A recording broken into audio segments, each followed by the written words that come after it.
Right now 2-1 as Mark Reynolds leads it off in the 7th, and whatever exactly was bothering Yu Darvish in the 6th, not enough to keep him from going back to the mound here in the 7th. Swinging at the first pitch, Reynolds pops it up. Young will not have a play.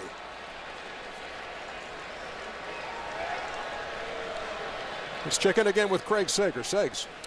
Well, I found out from the interpreter that what Yu Darvish had was a kink in his neck. And apparently they were able to kind of work it through, and he felt better during that half inning, got a little massage on his neck. And right now, as you can see, the interpreter is keeping a watchful eye on him, as is everybody in this ballpark. All right, thank you, Craig. That's interesting. Smoltz was getting one up here between innings as well, and he looks very fresh as we head to the 7th. I'm ready to go. I'm ready for another 5, 6, 7 innings. Well, both pitchers have done a nice job taking the tension a little bit away from the manager and when to pull a guy or how many different matchups to use. Joe Saunders, of course, turning it over to the bullpen.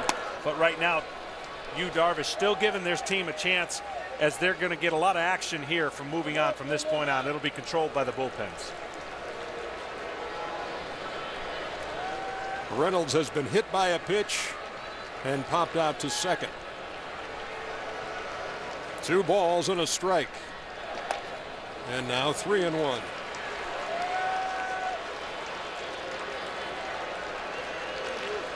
That pitch count for Yu Darvish is outstanding in a game like this. Typically, you may throw a lot more pitches to try to get results, but he's been able to be effective, only giving up 2 runs. Mixing in his curveballs, throwing occasional fastballs, and for the most part, keeping this home run hitting team off balance. Well, they haven't had really good swings at him. You know, they've hit a couple singles. They've manufactured a run here. They went first to third. So they're not scoring like they normally do. So he's a very difficult guy to hit. And Reynolds goes down swinging.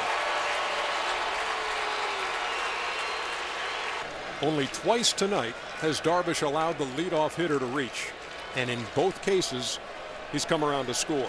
He gets Reynolds via the strikeout to start the 7th as Flaherty fouls it over by the Ranger dugout.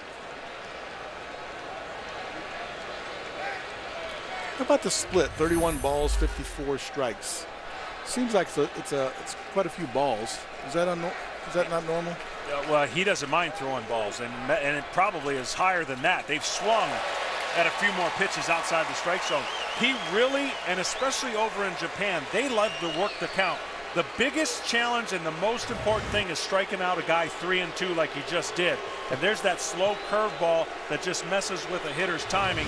And usually what comes next is something a lot harder, firmer, and then breaking to get the strikeout. 0-2. That one only 65 miles an hour. State trooper wouldn't even bother pulling you over for that. That was a good shot right there of the choices, going through all the different pitches. They settle on one. He's down on one knee again. And that's the 94. I wanted to say 95. So the fire comes out of the graphic there, but it didn't quite make it.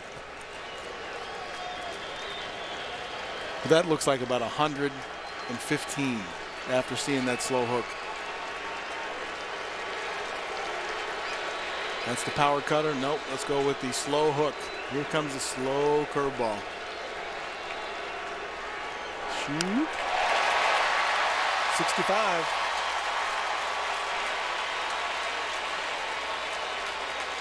Flaherty just did get a piece. You have a tendency to start so high. You have a tendency to give up on it. And then all of a sudden it drops back down in there. A good emergency hack by Ryan. Flaherty's 0 for 2 with a strikeout and a line out to center. And again, just staying alive. Back in the day when the pitchers had to chart every other pitcher, your next day starter, he'd be pretty much the old nightmare charter because you don't know half the pitches and you don't want to get him wrong. There's another curveball down, a little firmer. And again, the one thing, he does have a really good fastball. We just haven't seen it that often. He's relied on the breaking ball. He feels more comfortable with it, and it looks like the hard cutter in under the hands is the pitch here, and he left it up. There it goes the other way, and Hamilton hustles it in. So Flaherty is 1 out of 3. I don't know anybody that good where they can go up there and say, I'm going to just foul this ball off intentionally. But certainly they spoiled a pitch, gave him a chance, and then when he did make a mistake, left that breaking ball out over the plate, he makes him pay for it. Well, maybe because I could never get Tony Gwynn out, I thought he did that on purpose and fouled off pitches to the ones he wanted. Well, he'd be the one guy I'd consider that could do it. He had such good back control, such good vision. There's Robert Andino, the pinch runner at first, after the single by Flaherty. He's going to go and play second base. Sort of a defensive substitution and a chance to steal a bag. Machado lays down a bunt. Beltre, bare hand, a beauty. Hey, guess what? All right, thank you very much, Matt. Here in Texas, 2 out. Relief pitcher Derek Holland on, and that ball in the dirt. Nandino has third. Andino's got some speed, and advancing on that wild pitch is big. Because we all know you can score many different ways from third base, and it affects the pitch selection from the pitcher.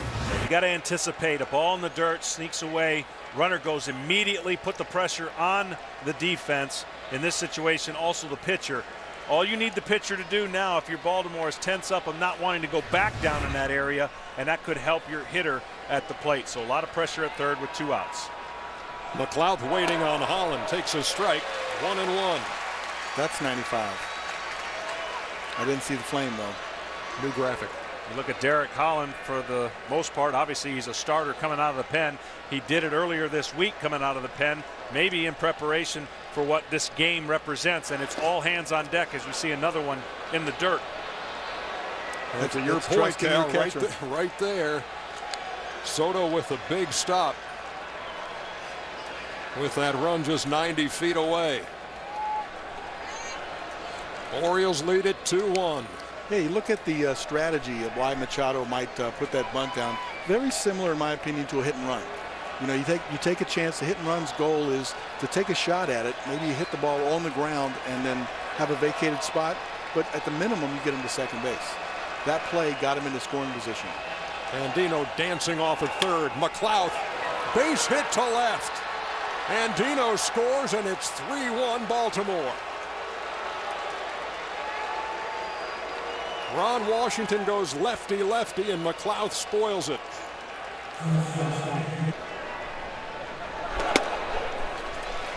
Holland's pretty quick to the plate with his move. And many times when the left-hander has a good pickoff move to first base, you can go on first move. I think they might even just try here, just going on the first move. Pick a pitch and let's go. It's the advantage of being up 3-1 as opposed to being playing even. You can take a chance. McLeod stole a base in the first, came around to score. Yu Darvish gets charged with that run, so he will have given up 2 earned runs in the first wild card game. Pitched extremely well. Unfortunately, he's on the losing end as he departs 3-1, and is customary always on the front step after he pitches. Doesn't go to ice his arm, trying to rally and see his troops come back.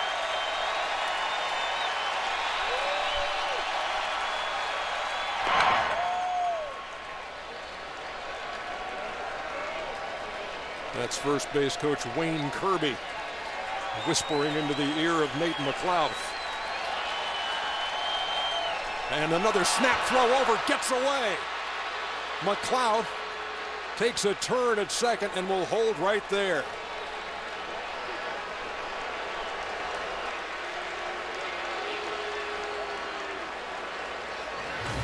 It's a risky pickoff move here. A lot of people can do it. You know, step off, make a quick snap throw. Didn't look like it was necessary at that time, but the risk is you don't have your body behind you. You're just throwing with your wrist. You can't be as accurate. Number counterpart, Terry Mulholland, the best I've ever seen with that little jab step throw, and picked off a lot of guys. Right there, he picked off his first baseman. Hardy knocked in 68 runs during the regular season. McLeod is out there for him here with 2 out in the 7th. People used to ask, what does experience do in a Game 7? Well, it only means what you can do to put pressure on another team. Certainly Baltimore lacks the experience, but they're doing everything they can to create pressure on Texas. So right now that experience hasn't meant a whole lot. And Hardy goes down swinging to end the 7th. But the Orioles add to their lead. Time to stretch in Texas.